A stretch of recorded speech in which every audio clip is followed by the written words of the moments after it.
धन्यवाद भाई रुडेल।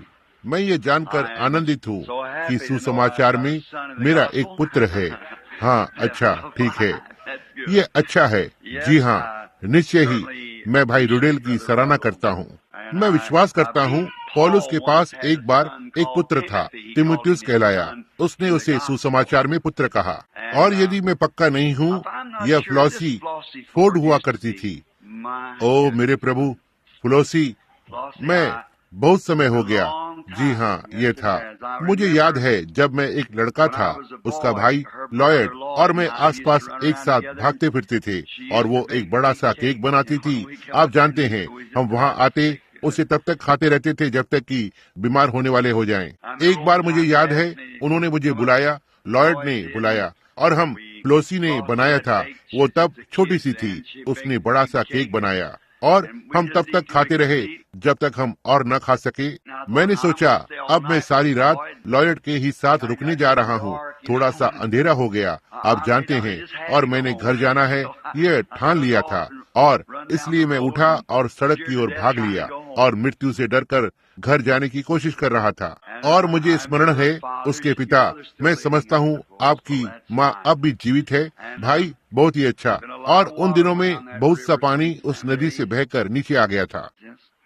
जी हाँ, अब हम लोग अधेड़ हो गए हैं और दादा और दादी, ठीक है, लेकिन वहाँ एक जगह है जहाँ हम कभी आयु में नहीं बढ़ेंगे, समझे? फ्लोसी, मुझे जानकर बहुत प्रसन्नता हुई कि तुम उस देश की राह देख रही हो और आश्वासन जो तुम पाओगी। और जिम कैसा है? क्या वह? हाँ, मुझे वो याद है। जिम, वो उसका पति है और मुझे उसकी अच्छी याद है। मैं कुछ बच्चों को जानता हूँ जो हम उस समय में थे।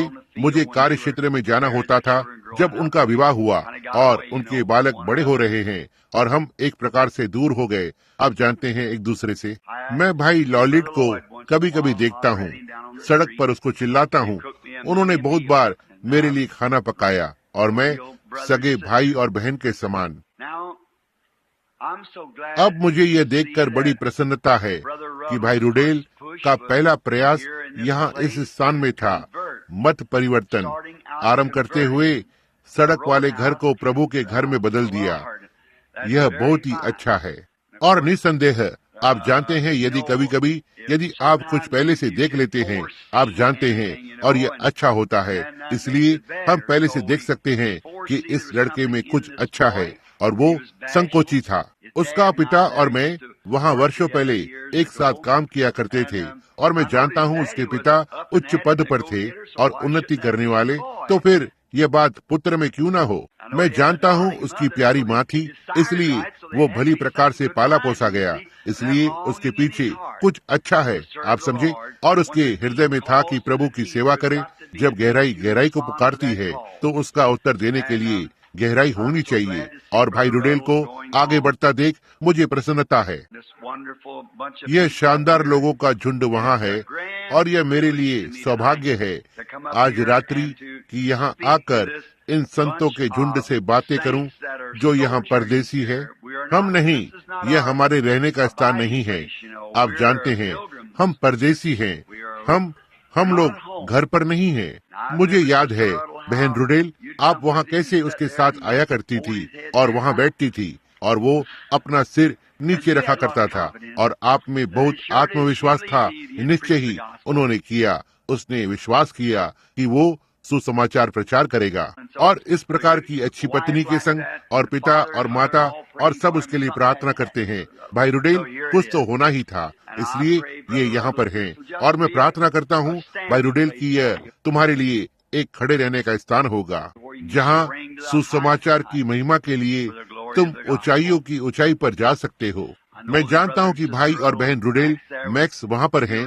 क्या आज रात्रि आप इस विषय में आनंदित हैं? मैं बिली पॉल को प्रचार मंच पर खड़े हुए देखना पसंद करूंगा कि किसी दिन जोसेफ को प्रचार मंच पर खड़े, और मैं आशा करता हूँ देखूंगा, और यह बहुत ही शानदार है। हमारा परिश्रम और कठिनाइयाँ तब जो हमारी हैं, बालकों का पालन, उनकी युवा आयु और आदि आदि, और तब हमें अच्छा लगता है। पीछे मुड़कर देखते हैं, आपके पिता के बाल सफेद और आदि आदि। याद रखें अपनी गलतियों को जो हमने की वहाँ रखते हैं और यह ठीक बात है।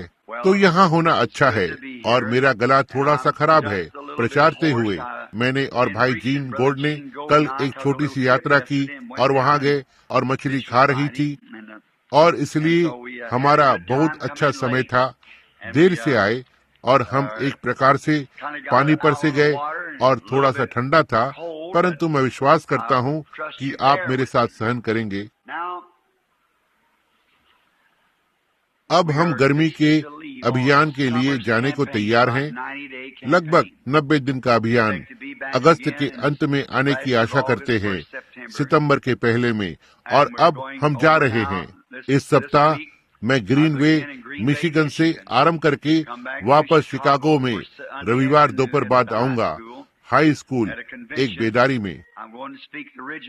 मैं क्रिश्चियन बिजनेसमैन की ग्रीनवे विस्कॉन्सिन बेदारी में बोलने जा रहा हूं और फिर वहां से शिकागो की ओर, और फिर मैं सोमवार को शिकागो बेदारी की एक सभा में हूं भाई जोसेफ बोज के लिए मिशिगन रैली में, और फिर घर वापस कि दक्षिण में जाऊं, साउथर्न पाइन, नॉर्थ कैरोलिना और नीचे दक्षिण कैरोलिना में, और फिर काउ पैलेस साउथ गेट पर लॉस एंजलिस।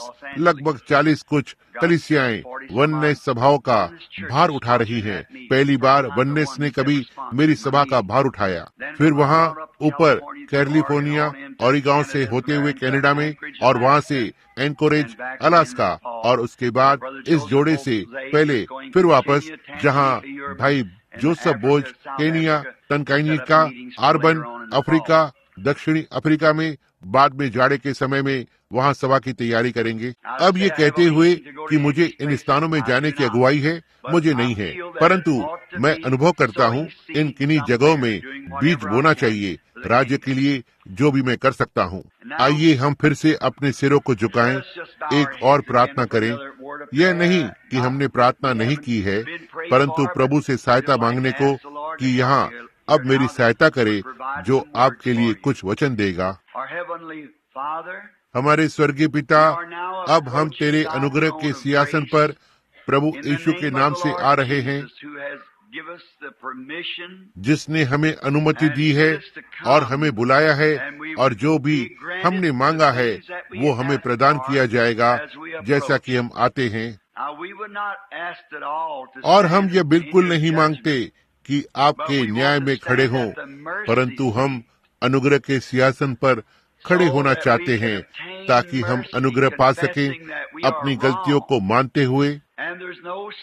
और हम में कुछ भी अच्छा नहीं, परंतु प्रभु हम अपने को प्रस्तुत करते हैं। हम कुछ नहीं चढ़ा सकते सिवाय हमारे प्रभु यीशु की प्रार्थना और निमंत्रण की।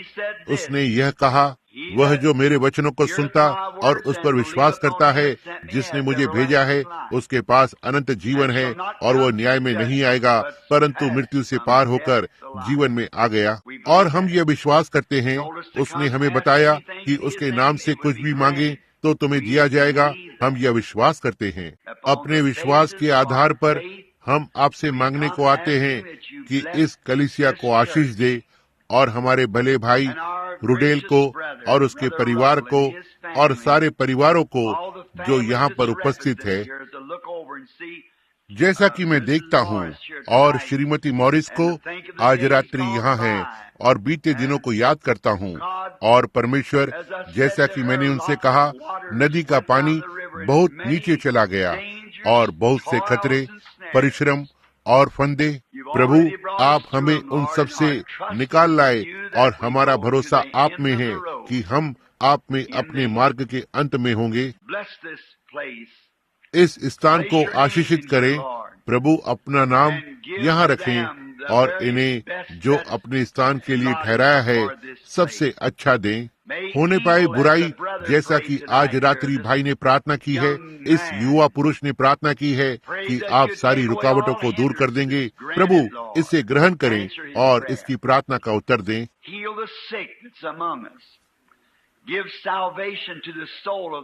हमारे बीच जो बीमार हैं उन्हें चंगा करें, और जो धर्म के भूखे और प्यासे हैं उन प्राणों का उद्धार करें। और अब प्रभु आवाज और यत्न को पवित्र करें अपने निकम्मे दास को। और अपने वचन को आशीषित करे और यह खाली वापस न आए, परंतु यह ऐसा ही होने पाए और जिस उद्देश्य के लिए है वह पूरा हो। पवित्र आत्मा परमेश्वर की बातों को ले और आज रात्रि हमारे हृदय को प्रोत्साहित करें, बड़े से लेकर छोटे तक। हम यह यीशु मसीह के नाम में मांगते हैं, आमीन। अब इस प्रातः मैंने लंबा प्रचार किया और मुझे प्रचार के विषय में मालूम नहीं था। मैं एक प्रकार से संडे स्कूल पाठ की शिक्षा दे रहा था। एक दिन मैंने 6 घंटे सिखाया। आज रात्रि उतना बुरा नहीं होगा, मैं निश्चित हूँ, परंतु यहाँ मेरे पास एक छोटा मूल पाठ है कि मैं थोड़ा सा पवित्र वचन पढ़ना चाहता हूँ, क्योंकि मैं जानता हूँ उसका वचन असफल नहीं होगा। मेरा हो सकता है, मेरा यह हो सकता है, और मैं यत्न करूंगा कि अपना वचन उसके साथ बनाए रखूं और उसका वचन लूं, अपना वचन लेकर उसके वचन के चारों ओर एक प्रसंग बनाऊं, जैसा हम उसके विषय के लिए प्रयोग करते हैं।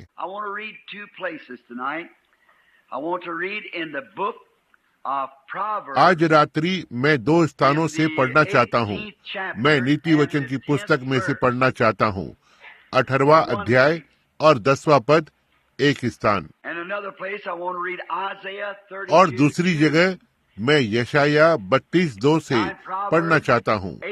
अब नीति वचन 18:10 में, यहोवा का नाम दृढ़ गढ़ है, धर्मी उसमें भागकर और सब दुर्घटनाओं से बचता है। अब यशाया की पुस्तक में 32वां अध्याय 1 और 2 पद, देखो एक राजा धर्म से राज्य करेगा और एक राजकुमार न्याय से हुकूमत करेगा। हर एक मनुष्य मानो आंधी से छिपने का स्थान और बौछार से आड़ होगा।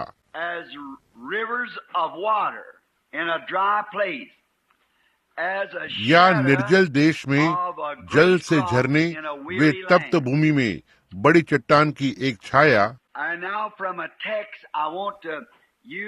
और अब एक मूल पाठ से मैं इसे एक विषय के रूप में प्रयोग करना चाहता हूँ, दबाव मुक्त होना। यह एक विचित्र विषय है, दबाव मुक्त होना। मैंने इसे इसलिए चुना क्योंकि यहाँ सभा में आने से पहले मैं सदा प्रार्थना करने की कोशिश करता हूँ और प्रभु को खोजने का यत्न करता हूँ। न कि छोटी या बड़े सभा के लोगों के सामने खड़े होने के लिए 1 से 10 लाख होना, वहाँ दिखाने के लिए न खड़ा हूँ या सुनाई पड़ने के लिए, परंतु कुछ ऐसा करूँ कि मेरे प्रभु की महिमा हो। इसलिए देखना लोगों की आवश्यकता है। मैं यहाँ अपने को सुनने के लिए नहीं आऊंगा, क्योंकि मुझ में सुनने के लिए कुछ नहीं, खराब आवाज, ना ही शिक्षित व्यक्ति, और कभी अपने विषय के साथ बना नहीं रहता हूँ। उत्पत्ति से प्रकाशित वाक्य तक छलांग मारता हूँ, और मैं एक कोई बहुत अच्छा वक्ता नहीं, परंतु मैं प्रभु से प्रेम करता हूँ। और मैं मसीह से प्रेम नहीं कर सकता जब तक कि उसके लोगों से प्रेम ना करूँ। समझे, मुझे उसके लोगों से प्रेम करना ही है। इसलिए यदि मैं उसके लोगों से प्रेम करूँ तो मैं उससे प्रेम करता हूँ। और तब मैंने चाहा जैसा उसने किया। मैं अपने उद्देश्य भी वैसे रखना चाहता हूँ जैसे उसने रखे थे। हमेशा अच्छा करने का यत्न करना, किसी की सहायता करना। इस दिन को देखते हुए जिसमें हम रह रहे हैं, और जानते हुए कि यहाँ कलीसिया के पास एक अच्छा पास्टर है। अब मैं यह खुश करने के लिए नहीं कहता, यह मैं अपने हृदय से कहता हूँ। यदि मैं कुछ भी भिन्न कहूँ तो मैं एक ढोंगी हूँ, और मैं विश्वास करता हूँ कि इस कलीसिया के पास पास्टर है जो सत्य पर खड़ा होगा, चाहे कोई आए या जाए। मैं यह विश्वास करता हूँ, यह मेरा भरोसा अपने पुत्र में है, और मैं इसका विश्वास करता हूँ, और वो उतना ही निडर है जितना कि वो हो सकता है।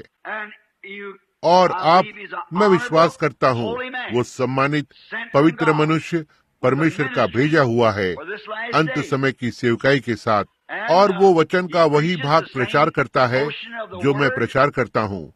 ये उत्पत्ति से प्रकाशित वाक्य तक जिस प्रकार की यह लिखा है, और मुझे यह पसंद है। कोई समझौता नहीं, बस वचन के साथ बना हुआ है, और मुझे ये अच्छा लगता है। परंतु तब मैंने सोचा इस प्रकार के मनुष्य के साथ मेरे लिए कि उसके प्रचार मंच के पीछे आकर खड़ा हूँ, फिर भी एक युवा पुरुष, मैं क्या कह सकूंगा जो उसकी भक्त मंडली की सहायता करेगा, क्योंकि इसलिए मुझे उसने चाहा कि मैं आऊं। वो एक चरवाहा है और अपनी भेड़ों की देखभाल कर रहा है। अब इसलिए हो सकता है कि यहाँ सोचेगा एक प्रकार का आसपास छोटा सा बदलाव कि उसके लोगों की कुछ सहायता हो सके। उसकी रुचि आप में है, वो आपकी भलाई में रुचि रखता है। दिन और रात वो किसी भी समय कहीं भी कोई भी सहायता करने के लिए जाएगा जो वहाँ कर सकता है। तो वो परमेश्वर का एक वास्तविक दास है। और जैसा कि उसने कहा, उसने मुझे कष्ट दिया या परेशान किया या मुझे सताया है या कुछ, वो यह नहीं करता है। इससे मुझे उससे और अधिक प्रेम हो जाता है जब वो कहता रहता है, क्योंकि मुझे ये अच्छा लगता है, क्योंकि उसे मुझ में भरोसा है। ये दिखाता है कि वो मुझे अपनी भेड़ों के सामने लाएगा। यदि मैं सोचूं कि मैं उन्हें आघात पहुंचाने जा रहा हूं, नहीं, कोई चरवा ऐसा नहीं करेगा, क्योंकि वह सोचेगा मैं वो करूंगा जो सही होगा। और यह एक महान सौभाग्य वो मुझे देता है जब वो मुझे आने के लिए कहता है, और मुझे उसका उद्देश्य पसंद है। यह वो है, लगे रहो जब तक हो न जाए। यह विश्वास का एक पुरुष है और मैं ये पसंद करता हूँ। इसलिए मैंने सोचा कि मैं उसके सभा के लोगों से क्या बोलूंगा। मैंने सोचा, भाई वो हर चीज में प्रशिक्षित है, कोई संदेह नहीं,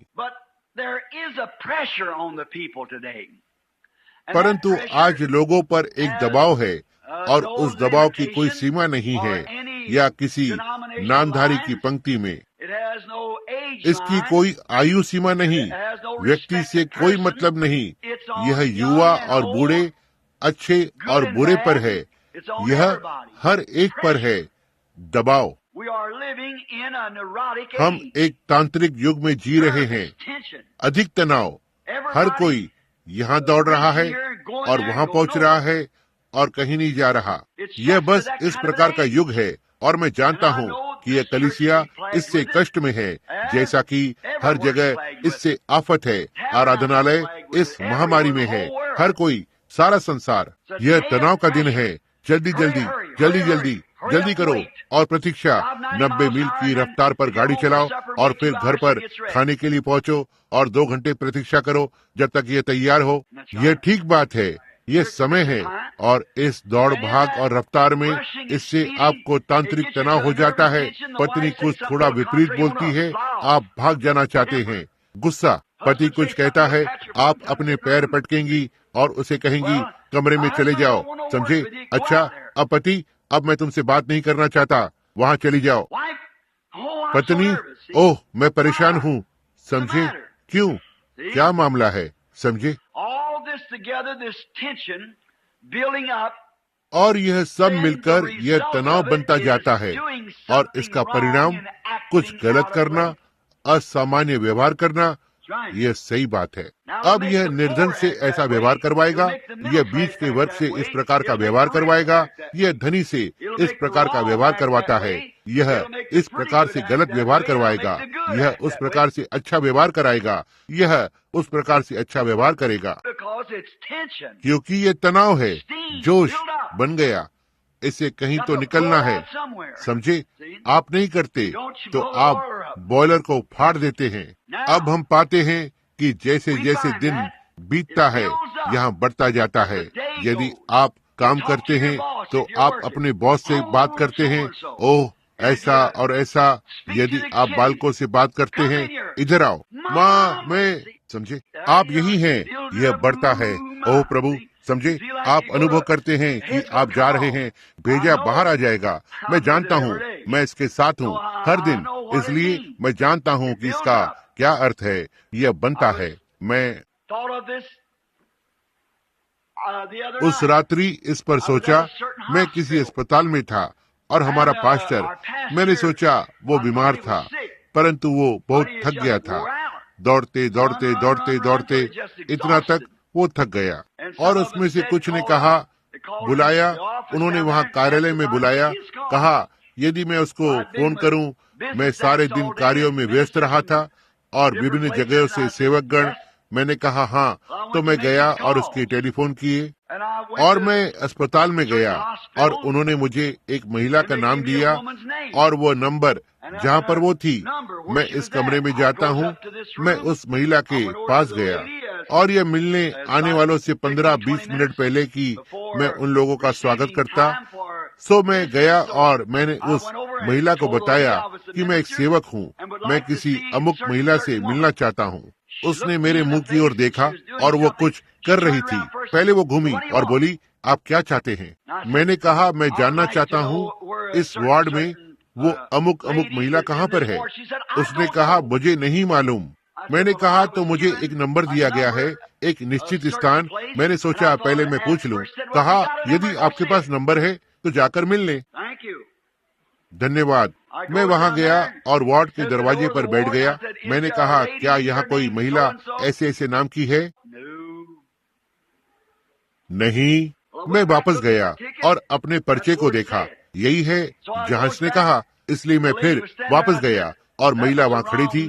मैंने कहा, ये गलत नंबर था। आपने उसका क्या नाम बताया था? मैंने कहा कि वो मंजिल यानी माले पर नहीं है। धन्यवाद। मैंने कहा, तो फिर मैं ऊपर जाऊंगा।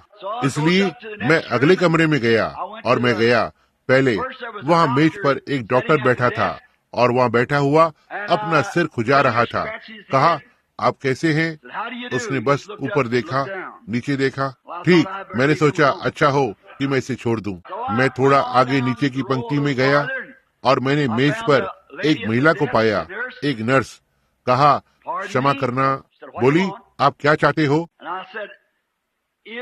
और मैंने कहा, क्या यहाँ इस अमुक अमुक नाम की महिला है? और उसने कहा, मुझे नहीं मालूम। और मैंने कहा, मैं समझता हूँ मुझे एक कमरा नंबर 321 या 221 चाहिए। और मैंने कहा, मैं उस कमरे में गया और वहाँ कोई नहीं था। और महिला ने कहा, नीचे वहाँ इस नाम का कोई नहीं है। इसलिए मैंने कहा, हो सकता है ये ऊपर था। और वो बोली, तो फिर क्यों नहीं आप 2 पर फिर 321 पर जाएं? मैंने कहा, धन्यवाद। मैं नीचे 321 पर गया। मैं या 22 321। मैंने कहा, क्या यहाँ कोई महिला इस नाम की है? नहीं। वहाँ एक महिला लेटी हुई थी। बोली, वो कमरे के उधर, कमरे के पार, वहाँ पर दूसरा 31 है। कहा, धन्यवाद महिला। मैं वहाँ गया। मैंने कहा, क्या ऐसी ऐसी महिला यहाँ है? नहीं। उन्होंने उसे यहाँ से हटा दिया। वो नीचे है। मैंने सोचा, ओह प्रभु। मैं फिर से सीढ़ी से नीचे गया। उन्होंने मुझे कमरे का नंबर दिया और मैं सीढ़ी से नीचे गया और हर कहीं देखा। मैं फिर से उस मेज की ओर जाने से डरा। इसलिए मैंने ऊपर नीचे देखा, उस कमरे नंबर को ढूंढने की कोशिश की और मैंने देखा और मैं इसे नहीं ढूंढ पाया। उनके छोटे छोटे वार्ड इस अस्पताल में अलग अलग थे। और फिर एक डॉक्टर हाथ में हृदय गति जांचने के यंत्र और बैग को लिए हुए चलता हुआ आया। मैंने कभी भी 4 फुट लंबा और 4 फुट चौड़ा आदमी नहीं देखा, परंतु वो लगभग समरूप था। वो वही चलकर आ रहा था। मैंने कहा, शुभ संध्या श्रीमान, क्या आप बता सकते हैं अमुक अमुक नंबर का कमरा कहाँ पर है? उसने कहा, उधर की ओर से, वहाँ बाहर की ओर। मैंने कहा, जानकारी के लिए धन्यवाद, यह सत्य है। उसने कहा, यहाँ ऊपर से और उधर से बाहर। और मैंने कहा, धन्यवाद। मैंने सोचा अभी तक मुझे कहीं नहीं मिला। मैं पीछे मुड़कर देखा और वहाँ एक दयालु सी महिला वहाँ काउंटर पर खड़ी फिर दिखाई दी। मैं उसके पास गया और मैंने कहा, शुभ संध्या। वो बोली, आप कैसे हैं? मैंने कहा, महिला, मैं असमंजस में हूँ और मैंने अपनी कहानी बताई। मैंने कहा, यहाँ कहीं एक महिला है जिसका सुबह ऑपरेशन होने जा रहा है और वो मरने पर है। मैं एक सेवक हूँ और हमारा पास्टर वहाँ है। वो फोन नहीं कर सका और उन्होंने मुझे एक नंबर दिया है। उसने कहा, भाई ब्रैनम, 1 मिनट, मैं उसे ढूंढती हूँ। वह मैंने प्रभु को धन्यवाद दिया। उसने हर चीज नीचे रखी और उधर चली गई। और ओह, उसने कहा, हाँ भाई ब्रैनम, वो कमरे में है। वो अमुक अमुक आपके बाएं सीधे वहाँ। मैंने कहा धन्यवाद, बहुत बहुत धन्यवाद। मैं घूमा और मैंने देखा। मैंने सोचा यही बात है, गुबार को निकालना। हर कोई, यह एक तांत्रिक रोगी युग है, हर कोई ऐसा बना हुआ है, समय नहीं है। और इसने एक स्थान को बना लिया है कि यह चीजों को तोड़ देता है। इसके कारण लोगों की भावनाएं कड़ी हो गई हैं। जब वे झड़प लेते हैं और कहते हैं आपका कहने का यह अर्थ नहीं था। अब हर कोई इस बात का दोषी है। मैं दोषी हूँ, आप सब दोषी हैं। हम दबाव में चीजों को करते हैं, नहीं तो हम नहीं करते। इसलिए वहाँ एक दबाव अधिक है जो आज हो गया है। मैं विश्वास करता हूँ, इसके पहले मैं आगे बढ़ूं, मैं ये कह सकता हूँ, मैं विश्वास करता हूँ ये शत्रु नीचे आ रहा है और दबा रहा है। मैं विश्वास करता हूँ ये शैतान है। और हम जानते हैं कि प्रभु का आगमन निकट है। और बाइबल ने कहा अंत के दिनों में कि शैतान गरजते हुए सिंह के समान करेगा।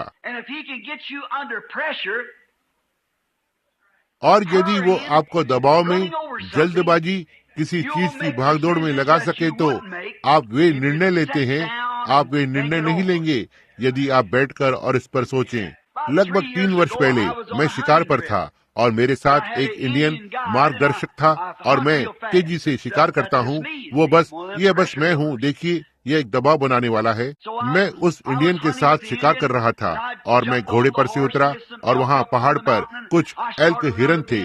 मैं उस झुंड को घेरे में लेने लगा। वह बूढ़ा इंडियन मुझसे लगभग 10 वर्ष बड़ा था। वह हाफता हुआ मेरे पीछे आ रहा था। मैंने कहा आओ कप्तान आओ। कहा बहुत तेजी से। मैंने सोचा ओह अच्छा। मैंने कहा आओ और आराम करो। उसने कहा यह बहुत तेज है। मैं निचले गियर में थोड़ा धीमा हो गया। बहुत तेज। मैं चलने लगा। बहुत तेज है। ओह प्रभु। मैंने कहा कप्तान, एल्क वहाँ पर है। उसने कहा उसे वहीं रहने दो, वो वहाँ जन्मा था। मैंने कहा मैं समझता हूँ ये ठीक बात है। वो वहीं रहता है, वो वहीं जन्मा था। उसने कहा प्रचारक तेजी से शिकार करता है, सारे शिकार को डराकर भगा देता है। कहा इंडियन के समान करो, उन्हें एक बार चलने दो, देखो वे 9 गुना है। मुझे आश्चर्य हुआ कि मुझे किस प्रकार के अनुकूलता में होना चाहिए कि वहाँ पहुँचूं, जबकि मैं पहाड़ पर ऊपर की ओर दौड़ लगा रहा था। उसने कहा उन्हें एक बार चलने दो, तब देखना वे 9 गुना है। चारों ओर देखो, हर चीज को 9 बार देखो, इसके पहले अगला कदम उठाओ। ओह, परंतु वो देखिए, वो जल्दी में नहीं था। मैंने इस बात को सोचा और मेरी मूल्यवान बूढ़ी माँ जो आज रात वो महिमा में है, किसी ने कहा तुम क्यों नहीं आज एक सफेद फूल को लगाते, जिसका अर्थ है तुम्हारी माँ मर चुकी है। मैंने कहा वो मरी नहीं है, मेरी माँ जीवित है। और फिर मैं एक लाल रंग को पहनूंगा। और फिर लोग कहते हैं मैंने सोचा था कि तुम्हारी माँ मर गई, इसलिए उन्हें भ्रम में न डालूं और अधिक दबाव बनाऊं। मैंने बस इसे वहीं छोड़ दिया। समझे, वह मरी नहीं, वह सोती है, वह मसीह के साथ है। और तब अधीर तांत्रिकी रोग का युग जिसमें हम रह रहे हैं, और आप जानते हैं इस सब में डॉक्टर के पास इसका उत्तर नहीं है, क्योंकि वे भी इससे पीड़ित हैं। उनके पास उत्तर नहीं है, वे नहीं जानते कि क्या करना है। आप कहते हैं ओ डॉक्टर, मेरा सिर अब फटने वाला है, मैं नहीं जानता कि क्या करूं। मैं कहूंगा मैं भी। भाई कुछ नहीं है जो आप कर सकते हैं। वो आपको एक प्रश्नात्मक देगा। जब उसका प्रभाव समाप्त हो जाएगा तो आप पहले से भी अधिक अधीर हो जाएंगे। शराबी मनुष्य के समान थोड़ी और शराब ले रहे हैं कि अपने पीने पर काबू पा सकें। आप समझे, इसलिए आप इसे नहीं कर सकते। कोई उत्तर नहीं है, उनके पास नहीं है। परंतु परमेश्वर के पास उत्तर है, वही जो हम लेना चाहते हैं। उत्तर के विषय में बात करते हैं। परमेश्वर के पास उत्तर है, वही उत्तर है। हमारे पास जितनी समस्याएं हैं, मसीह हर चीज का उत्तर है। अब उसके विषय में बात करने जा रहे हैं। अब पुराने नियम में एक समय था जब मनुष्य दबाव बन सकता था, बहुत पहले, और यह तब जब वो कुछ गलत करता था। और यदि वो निर्दोष का लहू बहाता तब वो भाग जाता, क्योंकि जैसे ही वो मनुष्य जिसे उसने मारा या गलत किया, वो मनुष्य जिसने गलत किया उसके लोग उसे ढूंढते तब तक वो मिल न जाए और वह उसे मारेगा। यह दांत के बदले दांत और आग के बदले आग था। और आप देखिए, एक मनुष्य के पास रुकने के लिए कोई जगह नहीं होती थी। यदि उसने दुर्घटनावश कुछ कर दिया और निसंदेह लोग इसका विश्वास नहीं करेंगे, तो उसे भाग जाना होता था, क्योंकि बस जैसे ही उसने यह किया तो इस मनुष्य के वो रिश्तेदार या स्त्री जो भी हो, और वे उसे खोजने लगते, और जब वे उसे पा लेते तो यह दांत के बदले दांत और आग के बदले आग था। वो इसी प्रकार जिए, इसलिए वो कहीं भी नहीं रुक सका। वो भगोड़ा था और वो नहीं जानता कि क्या करे, और वो भागने पर था। आज का नमूना, मैं सोचता हूँ इतने दबाव का यही कारण है। हम भागने पर हैं। आज संसार के साथ यही मामला है। जान रहे हैं कि वे गलत हैं, जान रहे हैं कि प्रभु का आगमन निकट है, और दबाव बढ़ता जा रहा है, और वे भागने पर हैं। सराय, जुआघर, विलासिता, पाप, आचरणहीनता, कोई भी चीज की बाहर निकले, टेलीविजन सुनना, गंदे चुटकुले, कोई भी चीज जो भड़ास निकाले, वे भागने पर हैं। कुछ तो घटित होने को तय है। वे इसे जानते हैं और वे मरने के लिए खुद से पी रहे हैं। सुख विलास और हर एक चीज के साथ जारी है। वे जानते हैं कि कुछ घटित होना है। संसार इसके लिए बोलता है। हम जानते हैं कि कुछ घटित होने को है। ये संसार दिन निकलने से पहले नष्ट हो सकता है। हर राष्ट्र तनाव में है। क्यों? एक बार मैं अफ्रीका में था और मैं भेड़ों को चरता हुआ देख रहा था। यह मेमना था, ओह, बीच की सी आयु का, और वह छोटा सा मेमना शांत भाव से चल रहा था, और एकदम से वो बेचैन हो गया और वो एक मुंह मारता। वो चारों ओर देखता, वो एक मुंह मारेगा, और जब वो शांत था, मैं उसे देख रहा था। वो शांत दिखाई पड़ रहा था। मैंने सोचा, क्या वो अभी शांत नहीं था? इसको देखो बेचारे को। वो चरवाहा जो उनकी रखवाली कर रहा था वापस भेड़शाला को चला गया था। अश्वेत गांव का निवासी, और मैं इस छोटे से मेमने को देख रहा था, और थोड़ी देर बाद वो अधीर हो गया। मैंने सोचा, इस छोटे से मेमने के साथ क्या मामला है? मैं उसको दूरबीन में से होकर देख रहा था, ठीक है, और वो इतना अधीर हो गया। वो इधर और उधर देख रहा था। उसने चिल्लाना शुरू कर दिया। उसे नहीं मालूम कि क्या करना है। मैंने सोचा कि यह छोटा सा मेमना इतना उत्तेजित क्यों हो गया है एकदम से। अब वो एक छोटे से घास के मैदान में था, परंतु मैंने ध्यान दिया कि पीछे कुछ उठता और फिर नीचे होता था। उससे लगभग आधा मील की दूरी पर झाड़ियों में छिपा हुआ एक सिंह धीरे धीरे सरक रहा था, और उस छोटे मेमने में कुछ तो था। उसके अंदर एक स्थान में वो जान गया कि कहीं कोई खतरा है। वो उसे देख नहीं सकता था, परंतु सिंह को भेड़ की गंध आ गई थी। अब उसे लेने के लिए उसे जल्दी करना था, इससे पहले कि चरवाहा उसे ले ले और उसे रास्ते से साफ कर दे। इसलिए मैं उसे देख रहा था। तनाव बन गया था, और दूर यह सिंह आराम से आगे खसकता आ रहा था, तो भी वो भेड़ उस सिंह को नहीं देख सक रहा था।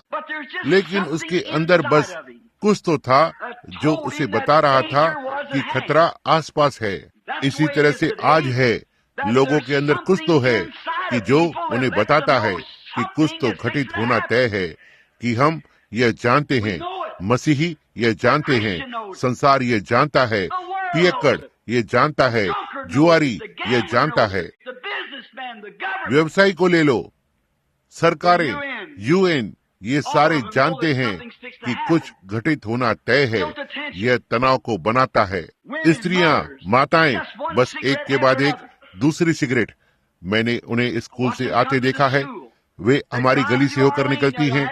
मुझे अपने बच्चों और कुत्तों का ध्यान करना होता है। 20 मील रफ्तार के क्षेत्र में 70 मील प्रति घंटा गाड़ी चलाती हैं। स्त्रियां अपने बच्चों को स्कूल ले जाती हैं। सिगरेट उनके हाथों में होती है, जो कि दरवाजे के बाहर लटक रहा होता है। बच्चों से बहस करते हैं और फिर तेज ब्रेक मारते हैं।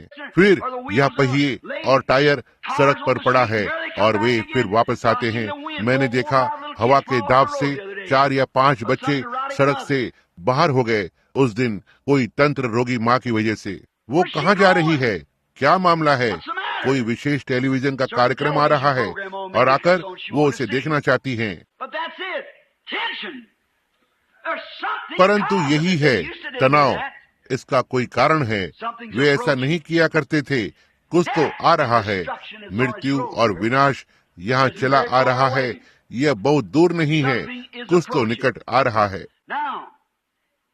और पुराने नियम में परमेश्वर कुछ परेशानियां देख रहा है जो कि संयोगवश हो गई। इसलिए यदि आप निर्दोष हैं और दोषी नहीं हैं, तो परमेश्वर ने आपके लिए मार्ग बनाया है। अब यदि मनुष्य को मार डाले जानबूझकर योजना बनाकर, वो नष्ट हो गया था। वो इस स्थान पर नहीं आ सकता। परंतु यदि उससे यह संयोग से हो गया, वो यह नहीं करना चाहता था, तो वहाँ शरण स्थान वाले नगर थे। एक रमोत गिलाद था और 4 स्थान मैं सोचता हूँ यहोशू ने शरण के यह नगर ठहराए थे। अब लोग इस शरण के नगर में आ सकते थे यदि संयोगवश उन्होंने कुछ गलत कर दिया जो वो नहीं चाहता था। वो इस शरण वाले नगर में आता है और फाटक पर जाता है और दरबान उससे पूछता है वो क्यों आ रहा है, उसके आने का क्या विचार है। तब उसके मामले की दुहाई दी जाती और जब उसके मामले की दुहाई फाटक पर होती और मनुष्य निर्दोष पाया जाता, उसने जानकर यह नहीं किया, तो उसे नगर के भीतर ले लिया जाता एक शरण स्थान के समान। तब शत्रु उसे नहीं पकड़ सकता। और यदि उसने झूठ बोला और गलत किया और शरण वाले नगर में आया है, यद्यपि उसने वेदी के सींग पकड़े हुए थे, तो उसके शत्रु को यह सुविधा और अधिकार था कि वेदी के पास से घसीट कर ले जाए और उसे मार डाले। जी हाँ श्रीमान, क्योंकि वो दोषी है, जानबूझकर किया गया और उसे दंड मिलना ही था। अब इसके साथ कुछ और चलता है। निसंदेह वो मनुष्य अधीर होगा। ओह, हो सकता है दर्जन भर व्यक्ति आपके पीछे हों। कहीं हर चट्टान पर, हर पहाड़, हर झाड़ी शत्रु हो सकता है। कोई उसके लिए तैयार खड़ा हो। वो अधीर था। और तब जब वो एक बार नगर में घुस जाता है, तो वो दबाव से छुटकारा पाता है। वह सुरक्षित था, वह बिल्कुल ठीक था, क्योंकि उसके लिए एक स्थान दिया और बनाया गया है।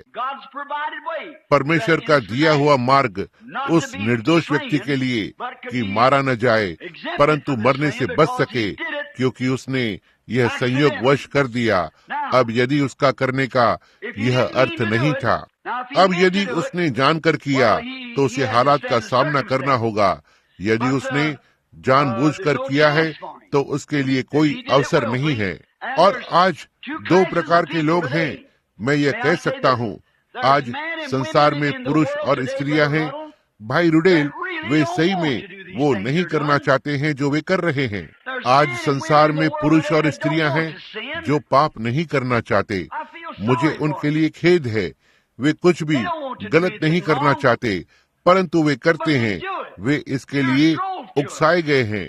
अब वहाँ उस व्यक्ति के लिए एक स्थान है जो सही करना चाहता है, एक स्थान है जो दबाव को समाप्त करता है।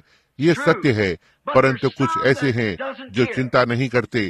उस दिन एक भाई हिकरसन, उन्होंने मेरे लिए वार्डन से एक पास लिया फेडरल जेल का, जो लाल ग्रेव केंटकी में है, कि अंदर मछली पकड़ने को जाएं। और मैं वहाँ एक अश्वेत लड़के से जो लॉरेंस से था मिला और उसने मुझे बताया।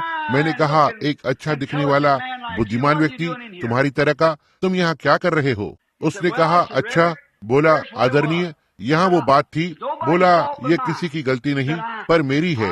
कहा, एक समय मैं प्रभु का था, उसका नाम बिशप था। उसने कहा, वे मुझे होली बिशप कहा करते थे क्योंकि मैं प्रभु की सेवा करता था। उसने कहा, मैं और मेरी पत्नी, हमारी एक छोटी लड़की है। और कहा, एक बार मैं स्थिर न रह सका, इसलिए मैं संसार के साथ चला गया, प्रभु से दूर चला गया।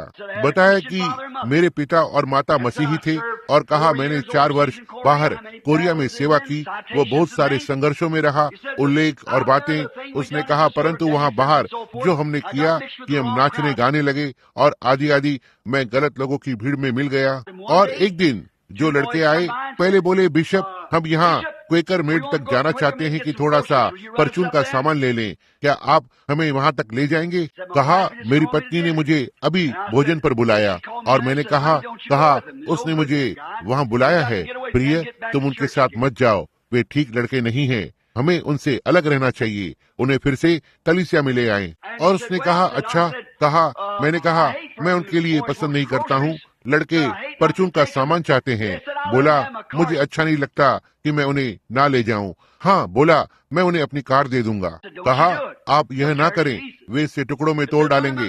कहा उन्हें वहाँ तक ले जाओ और फिर वापस आ जाओ। कहा मैं उन्हें वहाँ तक ले गया और पार्किंग के स्थान में रुक गया। कहा मैं वहाँ बैठा हुआ प्रतीक्षा कर रहा था और एकदम से अलार्म बंद हो गया और हर चीज, और ये लड़के आए, दोनों के हाथ में पिस्तौल थी। मैंने दरवाजा बंद कर लिया। मैंने कहा तुम अंदर नहीं आओगे। उनमें से एक ने उसके सर पर जोर से मारा और पीछे धक्का दिया, अपनी पिस्तौल फेंक दी। उसने कहा तुम मुझे नहीं ले जा रहे हो, बंदूक अंदर की तरफ फेंकी।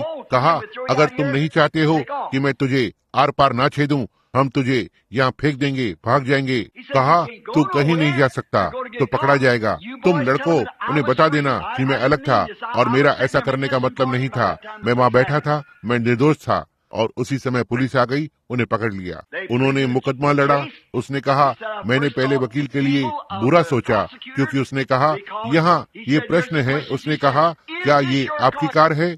उसने कहा जी हाँ श्रीमान, परंतु मैं। उसने कहा मेरे प्रश्नों का उत्तर दें। ओ भाइयों, शैतान अपने तरीके से करता है। कहा मेरे प्रश्न का उत्तर दो।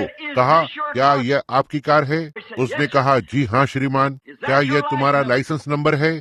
जी हाँ श्रीमान। उसने कहा क्या तुम यहाँ वहाँ उस स्थान में थे? उसने कहा अच्छा मैं आपको बताता हूँ। उसने कहा मेरे प्रश्नों का उत्तर दो। उसने कहा हाँ श्रीमान। उसने कहा तुम वही हो, और परिस्थितियों का प्रमाण उसे 10 वर्ष की सजा और लड़कों को आजीवन कारावास भेज दिया। अब उसने कहा देखिए भाई, मैं गलत लोगों में चला गया, इसके लिए कोई दोषी नहीं, केवल मैं। और यह ठीक बात है। अब उसे 10 वर्ष की सजा हुई कि दबाव से छुटकारा पाए। मैंने उसके लिए प्रार्थना की। वहाँ भाई वुड और मैं, हम वहाँ पानी के पास बैठे थे। उस लड़के का हाथ पकड़ा और उसके लिए प्रार्थना की उस पानी के पास कि परमेश्वर से उसे एक वचन मिले। और मैं अब भी उसके लिए प्रार्थना करता हूँ कि परमेश्वर करेगा। यह क्या है? दबाव, निर्दोष, एक निर्दोष मनुष्य। अब मनुष्य को अवसर मिलना चाहिए। अब यदि आप सही करना चाहते हैं, आज रात्रि मैं आपको ये बताने के लिए आनंदित हूँ कि एक शरण पाने का नगर है, वो यीशु मसीह है। यदि आप गलत नहीं करना चाहते, शत्रु आपके पीछे लगा है, तो एक बच निकलने का रास्ता है, और वो बचकर भागने का मार्ग यीशु मसीह है।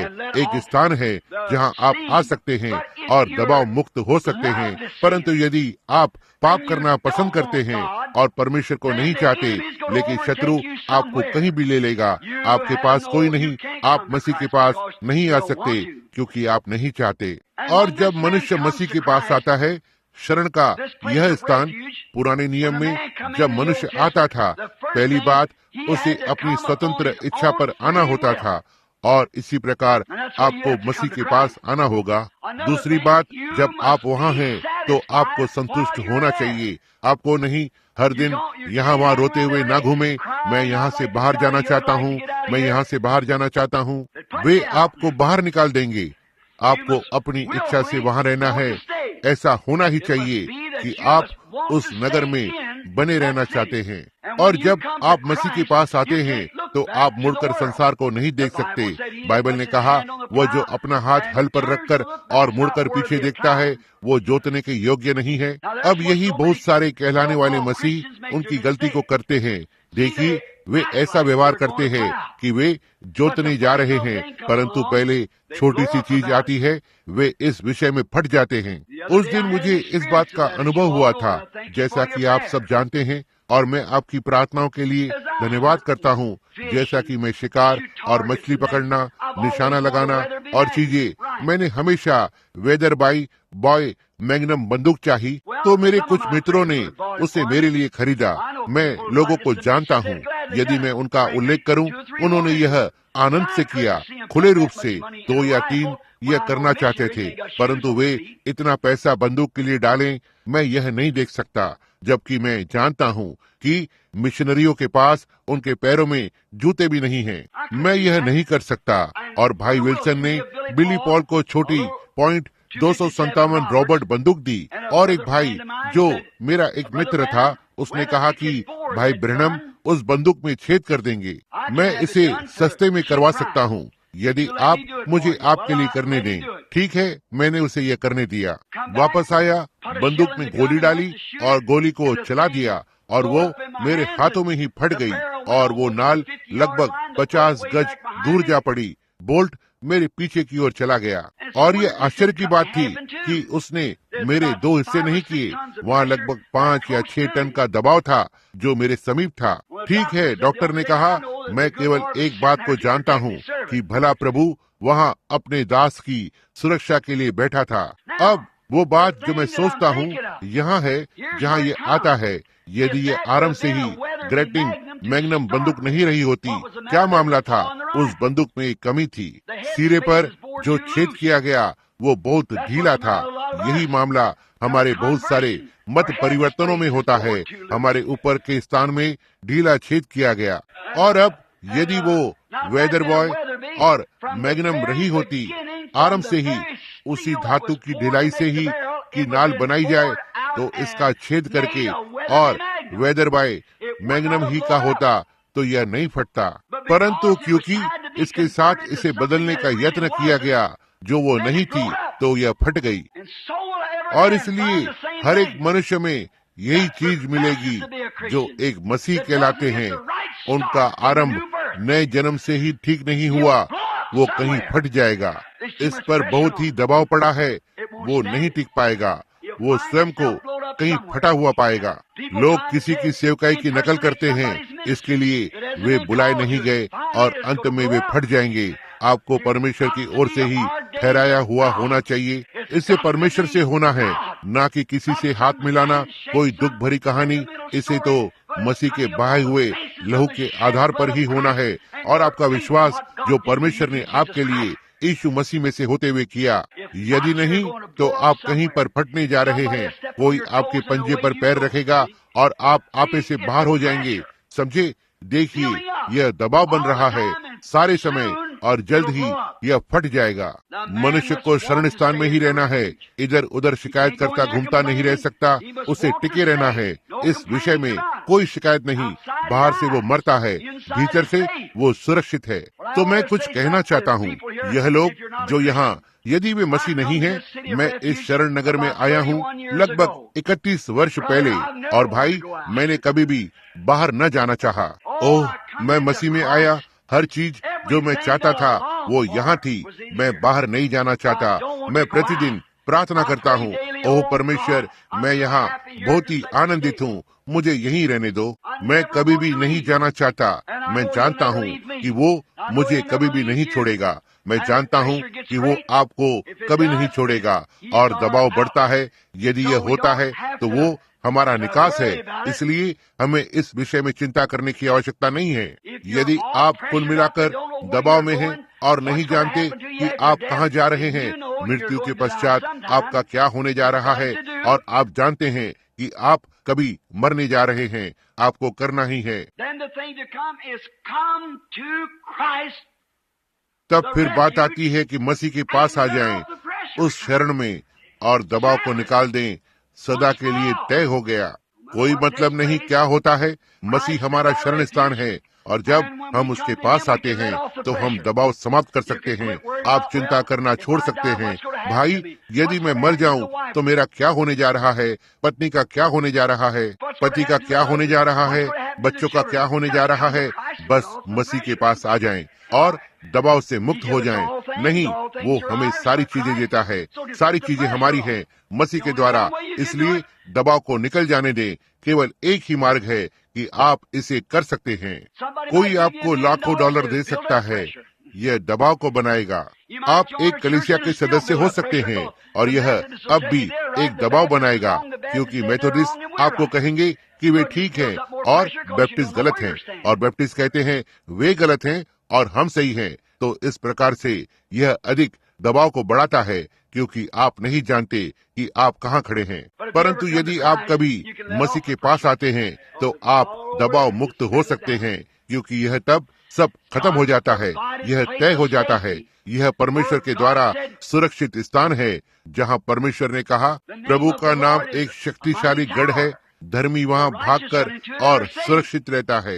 बीमारी के समय में जब बीमारी प्रहार करती है और डॉक्टर कहता है मैं इस विषय में और कुछ नहीं कर सकता, तो तनाव में न आए, दबाव को निकाल दें। अपने पास्टर को बुलाएं, वो आप पर तेल मलकर अभिषेक करे और आप पर प्रार्थना करे।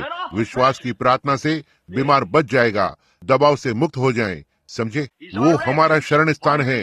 जबकि आप शरण में हैं, तो आपके पास किसी भी चीज पर शरण स्थान में अधिकार है, और मसीह हमारा शरण स्थान है, और हर एक चीज जिसकी आपको आवश्यकता है उसमें है।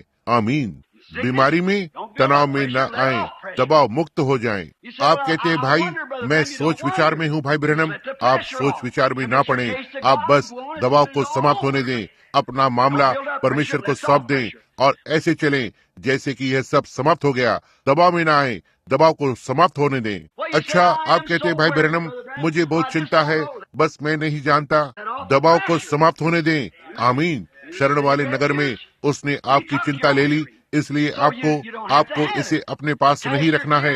अपनी चिंताएं उस पर डाल दो, वो आपकी चिंता करता है। आप अपनी चिंताओं के बारे में चिंता न करें, वो उसका काम है। मैं यहाँ 10 सेंट की दुकान में एक महिला से कुछ वर्षों पहले मिला था।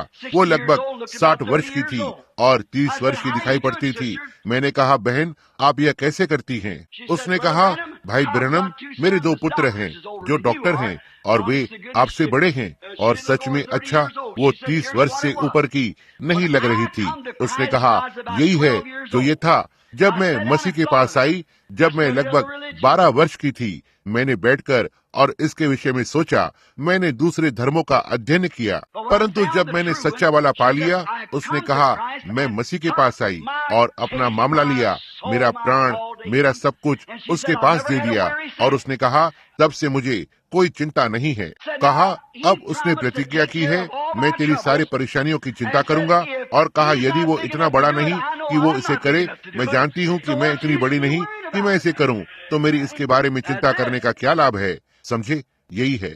मसीह ने प्रतिज्ञा की है कि वो आपकी सारी चिंताएं ले लेगा। अपनी चिंताओं को उस पर डाल दो, तो फिर तुम इस विषय में चिंता क्यों करते हो?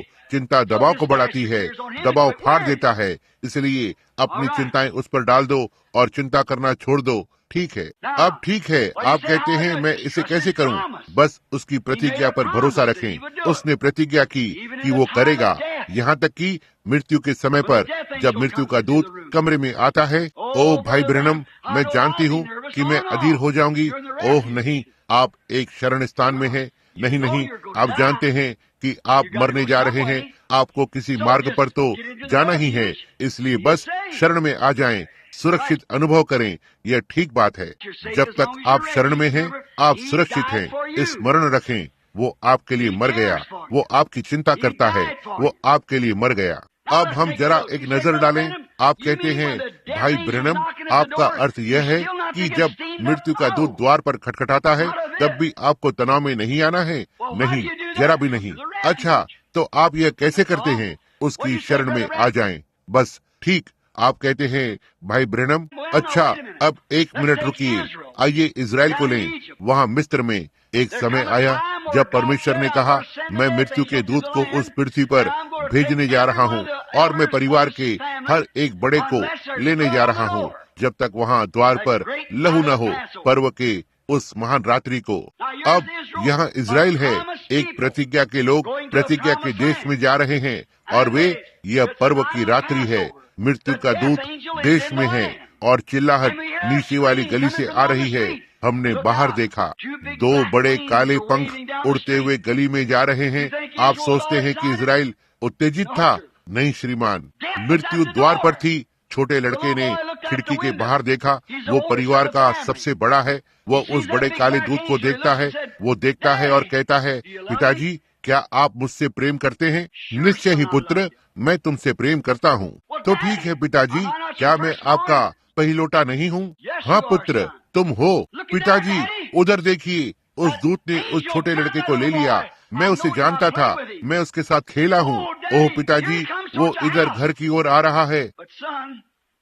परंतु पुत्र, तुम उस द्वार के अलंग पर देखते हो। हालेलुया। पिता, क्या वो मुझे ले लेगा? नहीं श्रीमान पुत्र, वह तुम्हें नहीं ले सकता। क्यों? यह उसकी प्रतिज्ञा है। जब मैं लहू को देखूंगा तो मैं तुम्हें छोड़कर चला जाऊंगा। जाओ और अपने खिलौने ले आओ और खेलना आरंभ करो पुत्र।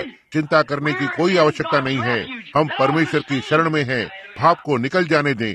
इजराइल वहाँ बैठकर और बाइबल को पढ़ सकता था जब बाकी के लोग चिल्ला रहे हैं और भाप बना रहे हैं। इजराइल शांति में था।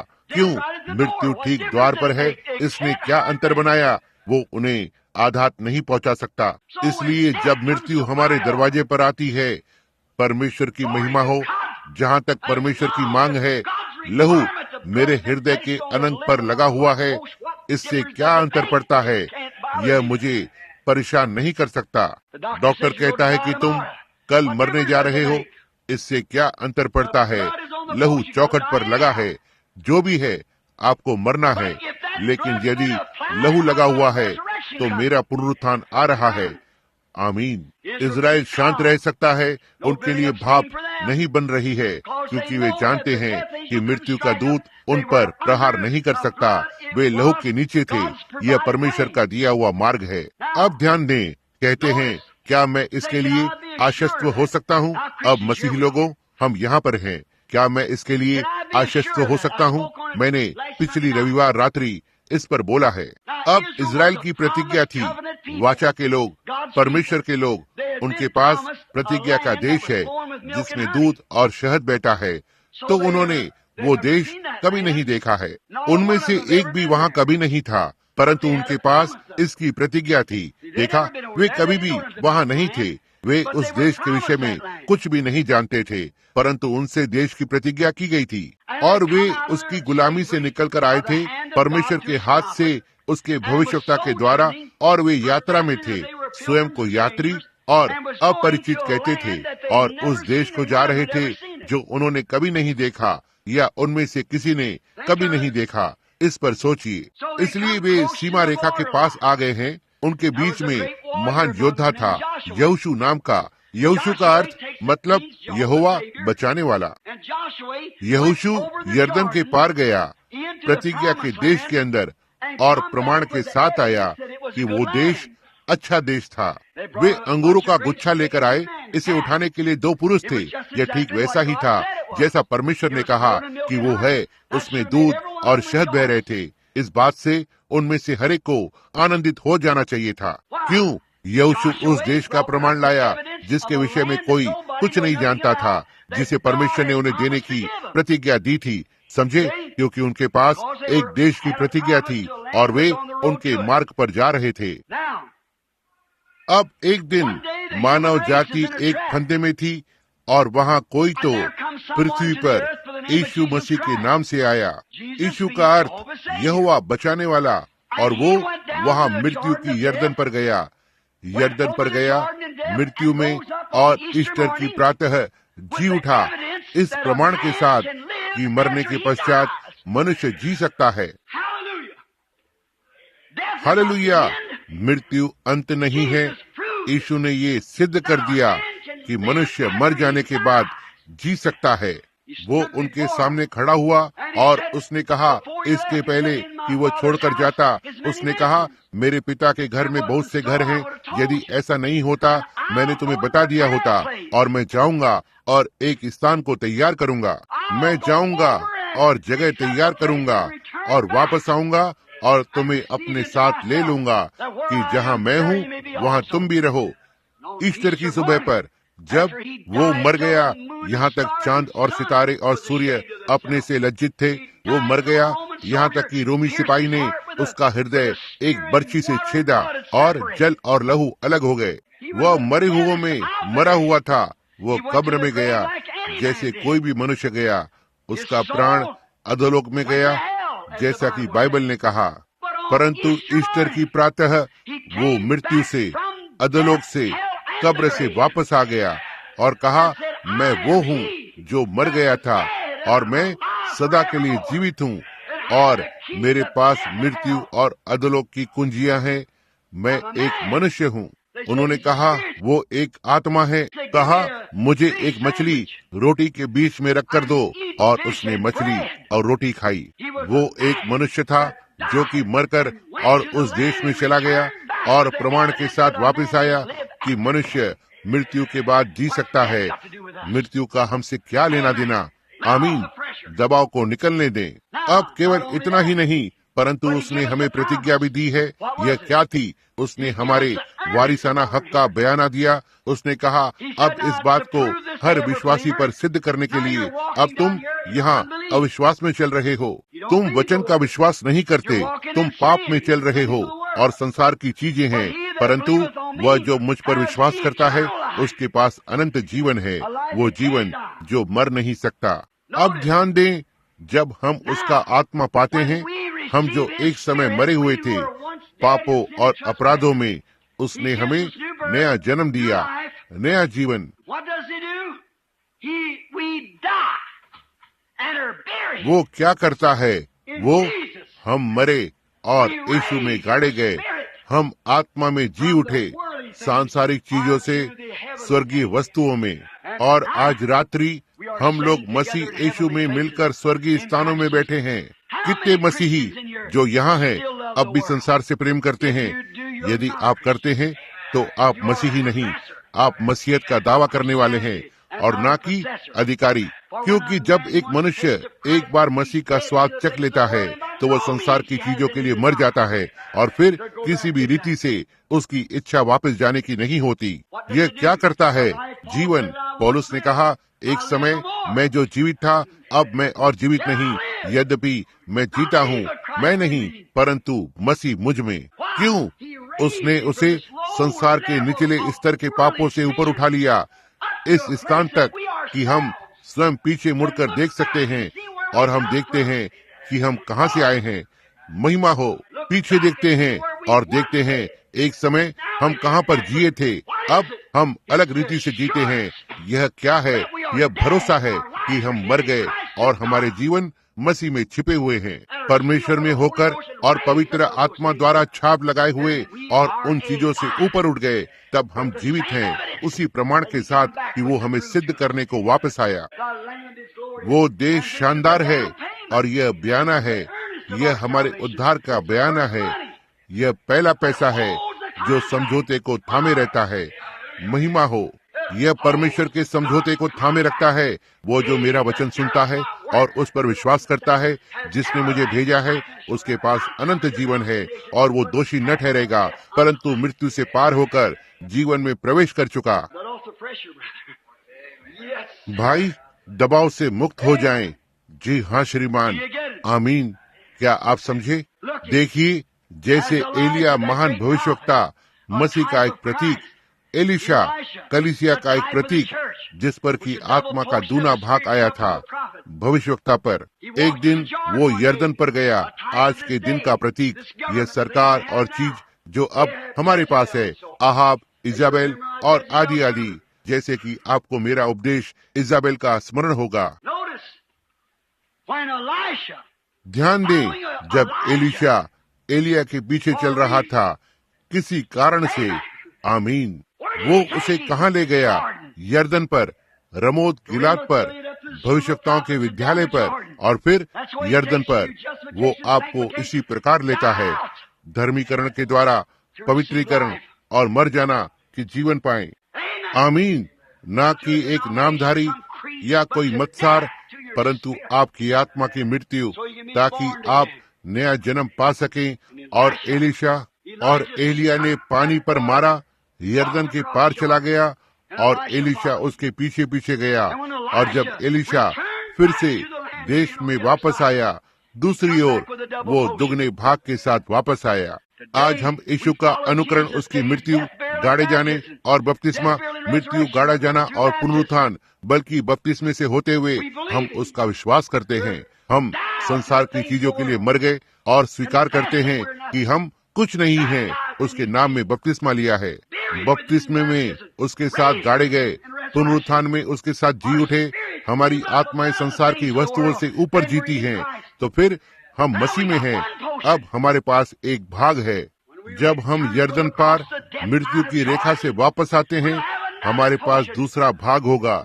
शरीर जो अब हमारे हैं, वो आत्मा के हम जिसके साथ हैं, हमारे पास बयाना है। पवित्र आत्मा जो मर नहीं सकता, क्योंकि यह परमेश्वर का भाग है।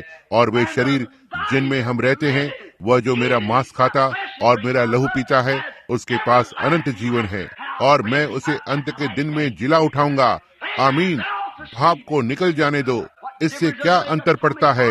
अणुबम या कुछ भी प्रहार करे, वह जो चाहे उन्हें करने दो। इसमें एक बात कि हमारे पास यीशु मसीह, हमारे प्रभु के द्वारा हमारे पास अनंत जीवन है। इसलिए हम किस बात की चिंता करते हैं? संसार को जो कहना है वो कहे, हमें दबाव की भी चिंता नहीं। हमें कोई अंतर नहीं पड़ता। क्यों? क्योंकि हम भाप को निकाल देते हैं।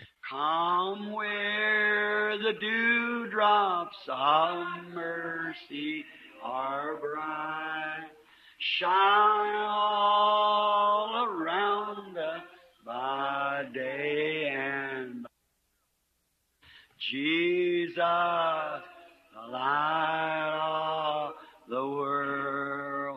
अब अपने झुके हुए सिरों के साथ आइए अपने हाथों को उठाएंगे। Walk in the light, beautiful light. Come where the dewdrops of mercy are bright. Shine all around us by day and by night. Jesus, light of the world. Our Heavenly Father, हमारे स्वर्गीय पिता, शैतान युद्ध हार चुका है। बस धैर्य रखें, भाप ना बनने दें। यहाँ खड़े हुए भाप के दाब से मुक्त होना, इस पर प्रचार करते हुए। और तब शैतान ने सोचा वह मुझे प्रचार मंच से भगा सकता है, मुझे इस वेदी की बुलावट से अलग कर देगा। नहीं प्रभु, मेरे हृदय में कुछ जल रहा है, कह रहा है यहाँ कोई है, यहाँ कोई है, उस चट्टान को खोज रहा है। पिता, हम आपका इस विजय के लिए धन्यवाद करते हैं। जब वो अंतिम, क्योंकि वेदी पर आता है, ज्योतियां आती है, उसने देखा कि वो नष्ट हो गया, इसलिए हो सकता है वो युद्ध को छोड़ दे। यहाँ आज रात्रि अनुग्रह के नंबर खड़े हैं, 5 कीमती प्राण, 5 JESUSFAITH, अनुग्रह GRACE। ओ परमेश्वर, आप परमेश्वर हैं। आप कभी असफल नहीं होते, आप सदा सही होते हैं। मैं देख रहा हूँ यहाँ इस ओर बहन विल्सन की पुत्री खड़ी है। मैं उस छोटी लड़की को याद कर सकता हूँ। मुझे याद है जब आपने उसे बुलाया। मुझे वो न्यू मार्केट की रात याद है, वर्षों पहले। वहाँ उस रात्रि, प्रभु, मुझे याद है। यहाँ उसके बराबर में एक महिला खड़ी है जो न्यूयॉर्क से आई है कि हमारे साथ रहे। यहाँ एक युवा पुरुष खड़ा है और एक युवा महिला इस मोड़ पर, जबकि संसार वहाँ बाहर सब प्रकार के गंदे नृत्य करते हुए बढ़ रहा है। वे उस चट्टान को खोजने को निकल गए। यहाँ वेदी के अंत में एक युवक अपने हाथों को उठाए खड़ा है। वो उस चट्टान को खोजना चाहता है। यीशु, आप वो चट्टान हैं, और आपने ये कहा है, जहाँ कहीं मेरे नाम से 2 या 3 जमा होंगे, मैं उनके बीच में होऊंगा। तो फिर वो चट्टान ठीक यहाँ है। यह विचित्र सा लग सकता है पिता, बहुत ही साधारण। आप चीजों को इतना साधारण बना देते हैं ताकि हम गलती ना करें, परंतु क्योंकि वे अपनी कुर्सियों से उठ खड़े हुए हैं और निमंत्रण पर आए हैं, इसी कारण शैतान उन्हें यह करने से रोकना चाहता है। वो हर कोशिश कर रहा है।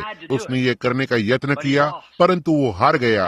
अब आपके दास के समान मैं अपने हाथ उन पर रखने जा रहा हूँ और आपकी आशीषों की घोषणा और परमेश्वर ये होने पाए, क्योंकि वे लोग ईमानदार हैं, सच्चे हैं कि आत्मा की अगुवाई पर चले। मैं वही करता हूँ। अब मैं मांगता हूँ कि मेरी बहन का प्राण कभी नष्ट न हो, कि उसके हृदय की अनंत जीवन की इच्छा उसे प्रदान की जाएगी यीशु मसीह के नाम के द्वारा। मैं अपना हाथ अपनी बहन पर रखता हूँ और जानता हूँ कि बहुत सी परीक्षाएं उसके सामने हैं। मैं जानता हूँ कि वो अपने प्रिय लड़के के लिए प्रार्थना करती है। मैं पिता को जानता हूँ, जैसे कि आंसू उनके गालों पर से नीचे आ रहे हैं आज रात्रि, जैसे कि उसने दशमांश का छोटा सा भाग आगे बढ़ाया है। और इस प्रातः जब हमने प्रार्थना की और लड़के को प्रभु परमेश्वर को समर्पित किया, यह माँ और पिता बालक से प्रेम करते हैं और परमेश्वर वे उस स्थान को चाहते हैं जहाँ वे अपने इस दाब को बाहर कर दें और जाने कि हर चीज ठीक ठाक है। पिता, हमने आपको समर्पित कर दिया है, आप इसे प्रदान करेंगे। हमें कोई भय नहीं है। पिता, उसे अभी इस बात का आश्वासन दे दे। यीशु के नाम में मैं प्रार्थना करता हूँ। और पिता, ये युवा पुरुष और युवा महिला एक साथ आए हैं, इसलिए मैं अपने हाथ इन पर रखता हूँ। वे दबाव से मुक्त होने आए हैं। एक युवा जोड़ा, इस प्रकार से सुंदर नौजवान लोग, हम जानते हैं ये शैतान के फंदे हैं, यदि वो इनका प्रयोग कर सके, परंतु वे छीन गए हैं। जलती लकड़ी के समान वे आते हैं, क्योंकि वे एक शरण स्थान चाहते हैं। वे उस स्थान पर पहुंचना चाहते हैं जहां वे दबाव को निकाल दें, दबाव को छोड़ दें, स्वयं को परमेश्वर के सामने शांत कर लें और जान लें कि वो परमेश्वर है। पिता, मैं प्रार्थना करता हूँ कि आप उन्हें आशीषित आश्वासन देंगे। इसी समय होने पाए हर छोटी परत निकल जाए इसी समय। प्रभु, यहाँ यह युवक जो अपने हाथ उठाए खड़ा है, यह सबसे अंतिम वाला, और जैसे ही वह उठता और आता है, उजाले आते हैं। यह वो नंबर था जो आपने चाहा, यह आपकी बुलावट थी। वो सब जिसे पिता ने मुझे दिया है वे आएंगे। हमें केवल एक चीज जो करनी है, वचन को थामे रहें, और वे जिन्हें पिता ने जीवन के लिए ठहराया है आएंगे। और अब वो आता है, वो उस दरार को चाहता है प्रभु, ताकि वो बैठकर और थोड़ी देर विश्राम कर सके। परमेश्वर, मैं प्रार्थना करता हूँ कि आप उसे इसी समय उस दरार की ओर ले जाएंगे। होने पाए हर बेड़ी टूट जाए, होने पाए हर चीज, हर विरोध जो इन्हें परेशान करता है, होने पाए अभी उनके पास से दूर हो जाए। होने पाए ये छोटी चीजें, थोड़ा सा क्रोध और थोड़ा सा जो कुछ भी हो, थोड़ी सी चीज, वो छोटी सी चिंता, वो संदेह, वो छोटा सा पाप, प्रभु इनके भाई के समान और आपका दास, मैं उनके लिए बिचवाई करता हूँ। जीवते और मृतकों के बीच खड़ा हूँ।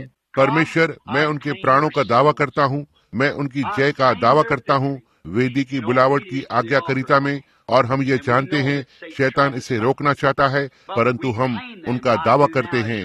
अब आपके दास के समान मैं अब करता हूँ, और मैं इन्हें यीशु मसीह के सामने लाता हूँ, एक विजय चिन्ह के समान उसके अनुग्रह का आज रात्रि पवित्र आत्मा की उपस्थिति का पुरस्कार, जिसने इन्हें कठिन परिस्थितियों में बुलाया है और चट्टान के पास लाया है। होने पाए वे दबाव को कम कर लें और जान जाएं कि यीशु ने कहा कि कोई मनुष्य नहीं आ सकता जब तक मैं उसे ना बुला लूं। और वो सब जो आते हैं, मैं उन्हें अनंत जीवन देता हूँ और अंतिम दिन जिला उठाता हूँ। प्रभु, ये तय हो गया। अब मैं इन्हें आपके सामने उपस्थित करता हूँ यीशु मसीह के नाम में, आमीन। जैसे कि आप वहाँ खड़े हैं, परमेश्वर आपको आशीष दे। जैसे कि आप अपने स्थान पर लौटते हैं, जाएं और जान लें हर चीज जिसकी आपने इच्छा की है, और हर एक गिरा हुआ पाप और चीजें जो गलत था वो लहू के नीचे है। ये समाप्त हो गया है। क्या आप विश्वास करते हैं? क्या आप इसका विश्वास करते हैं? क्या आप विश्वास करते हैं भाई? क्या आप इसका विश्वास करती हैं बहन? क्या आप विश्वास करते हैं? तो फिर यह होगा नहीं, इसे होना ही है। ठीक बात है, यह भूतकाल है। परमेश्वर आपको आशीष दे। जीवन में सबसे अच्छा और अनंत जीवन जो अब आपके पास है, जो कि पाप के ऊपर आप चढ़ गए हैं, पाप आपके पैरों तले है, यह मेरा क्या भला करेगा। यहाँ खड़े होकर आपको कुछ गलत बताऊं तो जीवन के अंत में मैं एक धोखेबाज गिना जाऊंगा। समझे, आपने अनंत जीवन को ले लिया है क्योंकि आपने प्रभु यीशु मसीह पर विश्वास कर लिया है। अब हर पाप और हर बेड़ी को एक ओर रखते हुए स्वतंत्र होकर जाएं, भाप को निकल जाने दें। आप एक मसीही हैं, आप पाप से ऊपर उठ गए हैं। अपने अपने अनंत उद्धार का बयाना ले लिया है क्योंकि मसीह ने आपको स्वीकार किया है।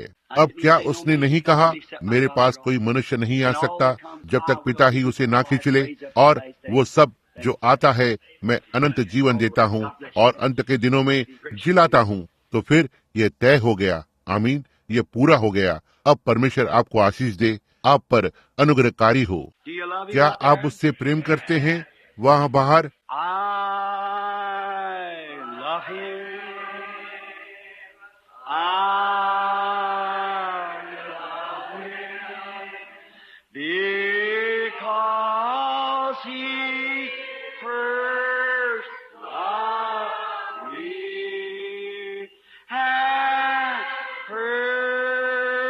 Just my salvation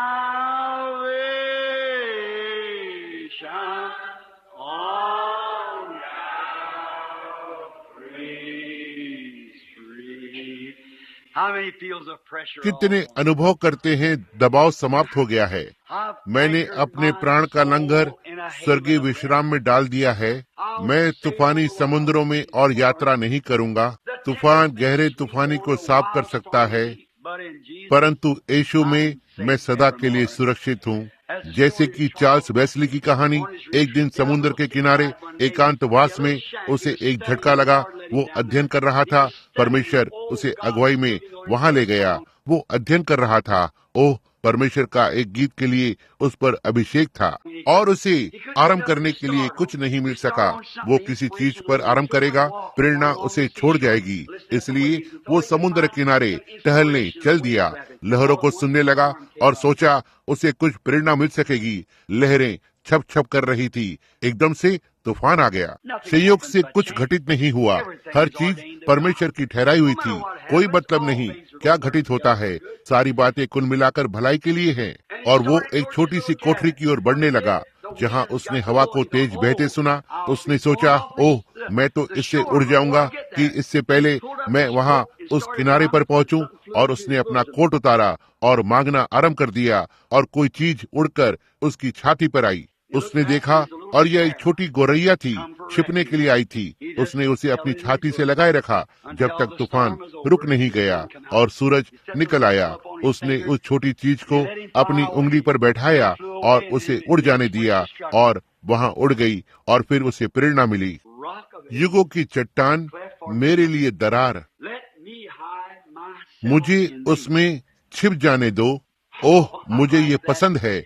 युगों की चट्टान, वो चट्टान उजाड़ देश में तूफान के समय एक शरण स्थान। समझे, वो चट्टान एक थका देने वाले देश में तू मुझे छिपा ले, मुझे छिपा। ओह, युगों की चट्टान मेरे लिए दरार। गीत लिखने वाले की एक महान प्रेरणा और वे बातें जिनका हम आज आनंद लेते हैं। आप कहते हैं क्या वे गीत प्रेरणा से हैं? यीशु ने जब वो यहाँ पृथ्वी पर था उसका उल्लेख किया, कहा क्या ये तुम्हारे भजनों में नहीं लिखा? दाऊद ने अमुक अमुक बात कही। निश्चय ही वे प्रेरणा से हैं, जैसे कि प्रचार या कोई और चीज यह प्रेरणा से हुआ। मैं बहुत आनंदित हूँ कि मेरे पास शरण स्थान है, मेरे पास और कोई दूसरा नहीं। जी हाँ, मेरी आशाएं किसी कम पर नहीं बनी हैं सिवाय यीशु का लहू और धार्मिकता पर। जब चारों ओर से मेरा प्राण मार्ग देता है तब वो मेरी आशा और ठिकाना है, क्योंकि मसीह पर वो ठोस चट्टान मैं खड़ा हूँ। दूसरी सारी भूमि धंसने वाली रेत है, कोई मतलब नहीं ये क्या है। परमेश्वर आपको आशीष दे। अब आपके पास्टर भाई रुडेल। खेद है शैतान ने बत्तियां बुझा दी, परंतु जो भी है जीत परमेश्वर की है। आमीन।